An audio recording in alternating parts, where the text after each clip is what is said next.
Welcome to Invest in Yourself, the Digital Entrepreneur Podcast. Join the Podcast Mogul Phil Better as he interviews successful entrepreneurs that make their living in the digital world. Now, let's join your host, Phil Better, and his special guest today on Invest in Yourself, the Digital Entrepreneur Podcast.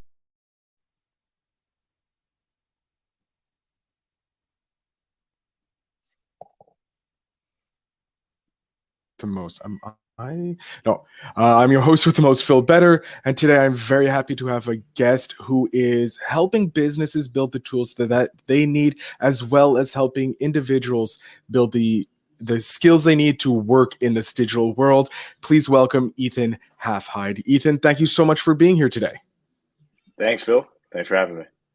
So, Ethan, I gave a bit of a very overview, brief and vague description of who you are and what you do. Could you just introduce yourself and tell us a little bit about yourself? Sure. Yeah, I appreciate it. I mean, I started entrepreneur since I was a kid, mowing lawns, and when I kind of restructured my view on money, seeing that you could do it with your friends, making money and go to the coin store and be able to like afford paintball and stuff like that. So kind of mesh that making money should be tied to something that you're passionate about. And, that's how I got here today. Lean Discovery Group. We help today's innovators build the tools of tomorrow through mobile app design and development. So thanks for having me. I like that. So you went from mowing lawns to leading Lean Discovery Group. So let's talk. What was after that? Like, what started the real next spark? Like when you realized this could be your life? Yeah, sounds good. I would say there was a few steps along the way, some harder than others, right? But I wasn't great at school, never was. It was kind of mind numbing. So I just majored in exercise science in college because I liked working out. I was always an athlete, right? So I graduated from college. I was a personal trainer, making no money, had like no clients. And eventually I started to get out my shell. I started to build up a book of business, started to really nail down what I wanted to do. The slogan there was empowering the human spirit by putting a personal trainer in everyone's pocket. That was the goal, right? Especially for people with medical conditions. So I started Panacea Fit, became mildly successful with that. It wasn't like a rock star application, but I had a good bit of clients. And that was my first kind of segue into the tech industry. And I saw what was possible. That got me on the Shark Tank podcast with Barbara Corcoran, and then got me a really cool job working for what Entrepreneur Magazine called the Elon Musk of the fitness industry in Manhattan. That took us up to COVID. Yeah. Wow. And then COVID happened. Did you decide just to take a break, or did you say, hey, no, I'm going to double down and figure my own thing out? Well, it was weird. The city shut down. People were wearing hazmat suits and whatnot on the subway. I was like, yeah, I got to get out of here. I moved back home to my parents' house, and I thought, yeah, it'll just be a few weeks, typical, like overly optimistic, like it'll just be a few weeks. We'll be back. No, it was, I lost my apartment and everything. So I started working part-time at Home Depot, fixing a neighbor's boat engine for like $20 an hour, which was pretty good money. And then, just kind of writing my business plan for what was then CustomerDiscovery.co, which eventually became, it was two separate entities. CustomerDiscovery.co was an application helping startups reach product market fit faster and more affordably. But then Lean Discovery Group was an agency that was separate and took off from there. Okay. And why do you want to help the innovators of tomorrow build the tools of tomorrow? Because, I always felt a little out there, like growing up. Like I was like, the way I think is way different than other people. And I had the Apple slogan, a great marketing campaign. Here's to the crazy ones, the rebels, the misfits, round pegs and square holes. Like, think differently. Mm-hmm. And every business I've started, if you can pay attention to like the marketing, it's very much synonymous of that. I've never had someone help me with branding or marketing, right? Like to this day, I've never really done any marketing. I've done it all myself because it's really just making people feel that same spark that I felt when I encountered like the Steve Jobs biography and whatnot, just saying like, empower the human spirit, empower the individual, and then that will empower people as a whole. And so have you always been, because you do somewhat kind of philanthropic work with your setting up these like coding boot camps as well that you were mentioning earlier in the before we jumped on the call. What is that like? Was that always something you've always wanted to do, or was that something you just grew into? I'd say so. I haven't started that yet, by the way. Oh, Actually, I had a call with City Council today to start to plan next steps. That's going to be starting here soon. Um, but I guess I just realized, like, I just kind of audited myself in the times in my life when I was happiest, and a little bit when I wasn't happy. But really, when was I at like peak happiness?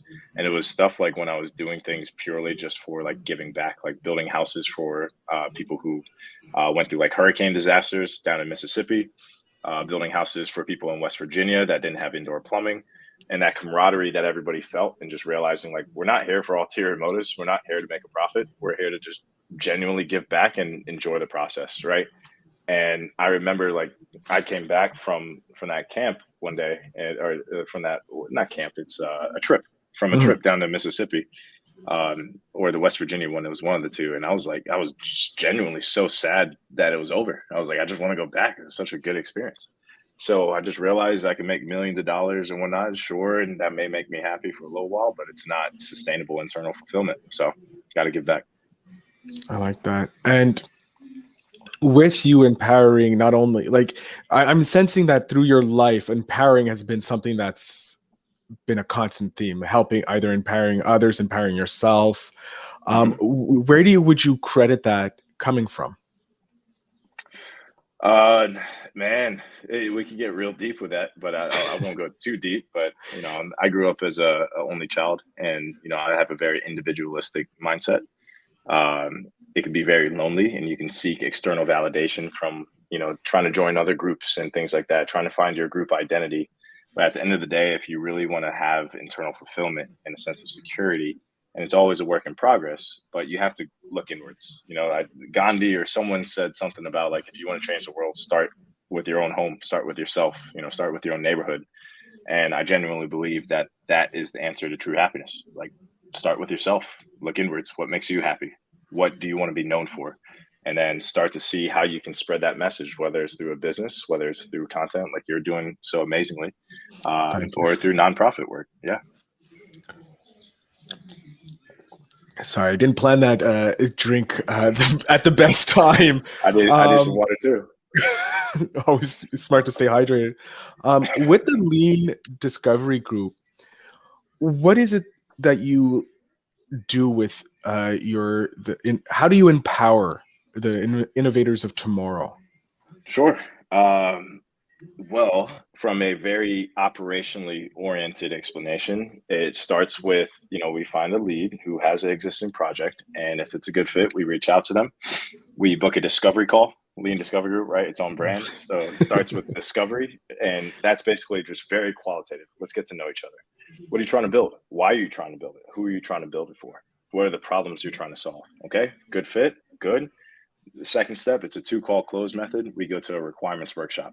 Once the requirements workshop is booked, we understand kind of the technical know-how for how to do it, API integrations, what kind of coding limitations, all the good stuff, right?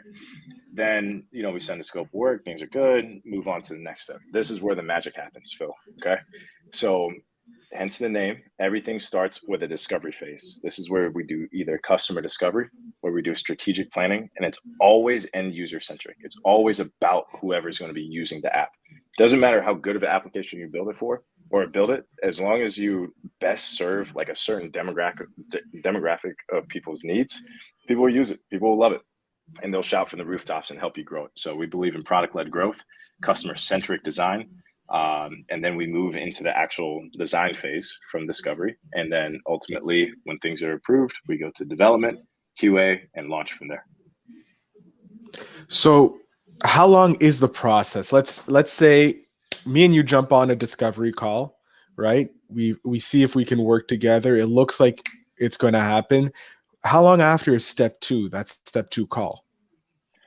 So it can be, usually it's like 48 hours. We're getting really, really busy these days to the point where we had to like pause growth. We weren't accepting any new customers for a little while. Actually, right now we're just starting to accept new customers, but probably next week we hired a new PM. But I would say about 48 hours. Maybe that's going to go down in time, but that gives us, both time to reflect and whatnot. And usually customers are vetting multiple agencies, we want to give the other guys a chance. So give them at least 24 to 48 hours, right? True. And so once everything's done, that it depends on the project, on like how long, how big, and how complex it is for when it starts going to market and beta testing and all that. Say that one more time. Sorry. From the initial call, so it's like 48 hours from the initial call, we find out if we work with you.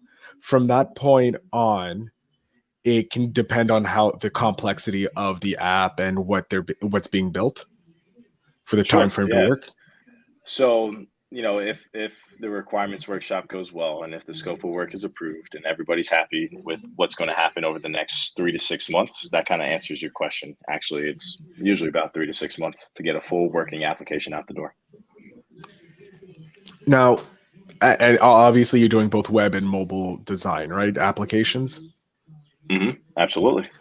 So I want to know, for someone who's trying to do it on their own, let's say they don't have the capability, or they don't believe it's possible to work with an agency like yourself to get it to the next level, what tip would you have for them? Or they're not ready to work with an agency. Let's say they're still brainstorming that.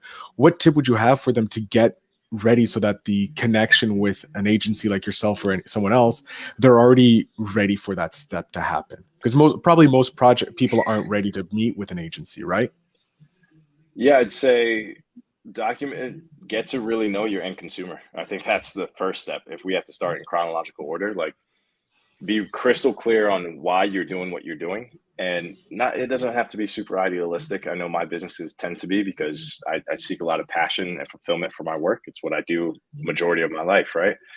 But if it's, a lot of times you can build an application, make a lot of money from like a boring idea, from a CRM, from from workflow automations, but you still, the general theme is like really understand who you're building it for and go speak to them. Just go talk to them. Don't even try to sell them. Just say like, hey, I'm thinking about building this tool because of X, Y, and Z, and I think it's going to make your life easier. Can I ask X, Y, and Z? Get your interview together in terms of like, what do you currently wish was automated, right? If it is an automated workflow tool, just start to understand like customer empathy wise. And then the more you understand them, the better you can build to match their needs, if that makes sense. It does. It makes perfect sense. And in your journey as an entrepreneur, helping people, empowering people, Ethan, you must have collected a plethora of memories from wins from that you were able to achieve, or for your clients, your customers, or people that you work with and that you empower. Do you have one that really just stands out for you, that you feel that is like, this is my reason why, this is why I want to help empower people? Man, there's a lot. There's a lot, both like from like people that we work with, and then our clients as well. And that, I can't even name anything specific, but like we have different customer archetypes ourselves, right? We have individual bootstrap founders who maybe work another job and they're moonlighting this app idea, and they have a very tight budget of like $5,000 to $10,000. Then we have small to medium businesses, which have a bigger budget, probably 20 to 50. And then we have enterprises that are like, well over 100,000. But honestly, the least profitable contracts are usually our favorite, because those are the crazy ones. They're not a startup or a company with a pre-approved budget and here's the business value. It's like, no, I've had this dream for a while. I want to create a Tinder for helping match millennials to adopted pets, right? Like a Tinder like app, not Tinder, but like, based on your lifestyle, like whether an introvert or extrovert, you like to stay in and read and have a calm lifestyle, or you like to go out and walk and hike and do all that. Here's the breed of dog that would best suit your needs. Like, that's awesome. That's an actual project that we're building, right? And by the way, send me that link once it goes live. I would love to have it, because that sounds phenomenal. Right. And there's just so many. And the toughest part is that I'm under NDA for so many, and pretty much all of them, that I don't know how much I can say. But yeah, they're all. Well, let's look at let's look at the ones that have been successful. Maybe a client got bought out, if you can. Obviously, nothing specific. We don't want to ruin it. Maybe a memory for you, like you helped someone achieve something, and what made you feel. Yeah. Well, I mean, we just started. Like, Ah, 2022, right? Like late 2022. I was a freelancer for the first half of 2022. It's all the revenue still went into the business. That's why like Lean Discovery Group has been incorporated for a while, but it didn't formally become an agency until Upwork started taking off. That's where we started to get a lot of business from. So I'm trying to remember the early Upwork contracts. One, I'm also under an NDA, but I would say I don't know how much I can say, but I would say what did the end result for them when the you end were result able was to that help them get to that the goal they met with you? Like, so they came in with obviously a goal. They said, hey, we want to make yeah. this live by XYZ, and their Mhm. reasonings that what was did you exceed their expectations? Were they blown away by what happened? Kind of like that. That's what we're kind of looking at. Yeah, I would basically say to be as general as possible. A female founder came to me with an idea. She had a very large wedding. She had a lot of used goods from that wedding that went unused, and she said, I think a lot of other people have this issue as well. And I've always had this idea. She's very smart, very well educated, very smart in her go to market strategy as well, and she trusted us to build the tool, and that was one of our first projects as an agency. And the fact that this individual founder wanted to put up her own hard-earned money, no experience before, trusted us to do that meant a ton to me, because like I'm super passionate about helping people make their dreams come true. Do we always do a great time or a great job? We're getting better and better, but in the earlier stages we learned a lot together. So that was a really good experience. That's I don't know if I can say the name and whatnot. It's live, No, it has users and things like that, and it's going well. that's good. I love to hear it. Like, no, see, having that trust from another entrepreneur to come into your world and say, "Hey, this is my idea. I'm trusting you to do this," and then having it be successful. It is because success is different for everybody, but the end result was the users are happy and your client was happy because they got what they Absolutely. wanted. They got to see their dream come through. So that's a amazing thing. Where do you want to go in 5 years? Like 5 years, snap my finger, we're 5 years down the line. What is Ethan doing? What is the Lean Discovery Group doing? So we are 5 years down the line. Our strategy is to basically, we want to create not like a factory line for innovation, but what I mean is a very predictable, guaranteed way to bring in new clients and to generate innovative customer centric products that grow themselves and raving customers, like very, very happy customers. We're always iterating and optimizing our processes as we learn and encounter edge cases across every project, because every project is custom, right? Every project is very different. Phase two is to acquire other businesses. So, like I said, we've done no digital marketing to date, right? So we want to acquire either a digital marketing company, an accounting and a bookkeeping company, and start to build an ecosystem of businesses that all are synergistic. They all work together. And then start to build a discovery fund, right? And that's what we're calling that, where we manage these well-run companies. We start to grow them in unison, and we start to kind of expand our reach into other passionate areas that I individually can't run multiple businesses, but those founders can run their own businesses, and we can help them from a product strategy standpoint. And we can be that holding company, right? A micro PE firm, essentially. Phase three is, as I said, we want to start tech innovation hubs in underserved communities. I actually don't like that word, underserved, but up and coming, right? Up and Mhm. coming reflects the future. Underserved reflects the past. So up and coming, and we want to make it free, whether it's subsidized by the government or we find other ways to monetize through like real estate and surrounding areas. So as these people start to learn, intro to software development, teaching them about Chat GPT, how they can use it, UX design, product management, and they start to get jobs, perhaps we only make money off of staffing them with these high paying jobs. That's good. That's a good win-win, right? And maybe through real estate in those areas, because as they start to make more money, the real estate market goes up, and then we make money in the long run. So that's my life purpose right there in 3 phases. It's better than what most people have, and I love how it's still sticking with helping businesses help the user grow. And it's always the a person's being benefiting before you get the benefit, because you're building the future to the next level. And I love seeing that in today's entrepreneurs being very forward thinking in that way. So I'm super excited to be attached to see where you go in the future, because that's going to be insane. What would you advise entrepreneurs, someone about to jump in to the world of entrepreneurship? As we both know, it's like jumping off of a cliff and building the plane on the way down. What would you advise them to watch out for? My best advice to someone about to pursue entrepreneurship: don't. No, at all costs. Like, if you don't absolutely love it or love what you're about to build, don't do it. It'll challenge you every step of the way. It is 10 times more difficult than you think it is. At the very beginning, you have was it cognitive bias of some sorts? Not imposter syndrome, but the opposite, survivorship bias. Like, oh, I'll figure it out.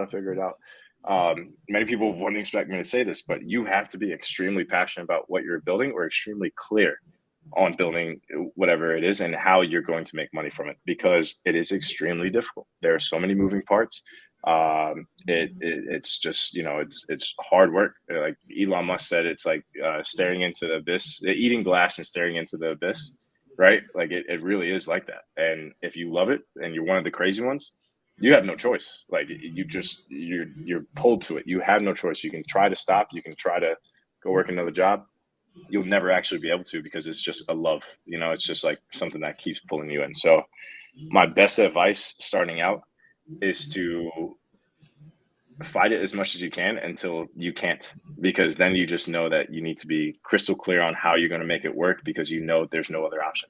And that's what I've always done. There is no other option. I just have to do it. It's the different advice than most I've gotten from entrepreneurs. So it's puzzling. Most of them it's there is the crystal clear, be clear on who you serve and make sure you're passionate. That is obviously the same. However, I have yet to have someone say don't do it because you need to, or fight it until it becomes such a rage inside of you that you know exactly what you want. And I find that reassuring. Yeah, let the rage grow. Yeah, let that thing inside you grow as much as you can, until it's just, you look in the mirror and you're like, I have to do this. Like, I've done that so many times. I'm like, I have no other choice. I know that if I don't pursue this, I'll be betraying myself. Like, I have to do this, So that's how you should feel. I like that. Great advice. That's why I love this podcast. I get the best advice from all the entrepreneurs before everybody else, before you drop those wisdoms elsewhere. We are coming to the end, Ethan. So I'm going to get to the Spark question. As you know, Spark is from Seek Discomfort, a great organization that you should go join. And I like this. This is good. It kind of harks back to the 5-year question. If you were 99 years old and given the chance to come back to today, what would you do right now? 99 years old, and I had the chance to come back to today. What would I do right now, as in this day, this time, or? Yeah, right now. Boom. I'd finish out this podcast strong. I'd get to know you better. No pun intended on your last name. I see if there's a way that, there's synergy, because I would love to also create a podcast and share my message, and maybe there's opportunity there. Oh, I think there is. So Ethan, since we're coming to the end, I'm going to jump off stage here. I want you to let my audience know if they have an idea that's burning inside, that's an app development, how they can get in contact, how they can follow along with your journey and learn more about you. So the floor, sir, is yours. Sure. Thank you, Phil. Thank you guys for listening to my spiel. I'm Ethan Halfhide. You can find me on Instagram, Ethan Half. And you can email me at ethan@Lean Discovery Group. If you have any questions, we can book a discovery call free of charge. Let's just talk about your app idea. Maybe we can point you in the right direction if it isn't the right time. And yeah, stay in touch, guys. Thank you. Ethan, thank you very much for giving me some advice I need to reconsider and really appreciate, because it is true, and how it reflects on myself and the tips as well. I can't thank you enough for being here, and I look forward to seeing where you guys go with the Lean Discovery Group. Thank you, Phil. Talk to you soon. Talk to you soon. Of course, to my audience, you know, the show notes will have all the information to connect with Ethan. And as I always say every episode, remember to invest in yourself.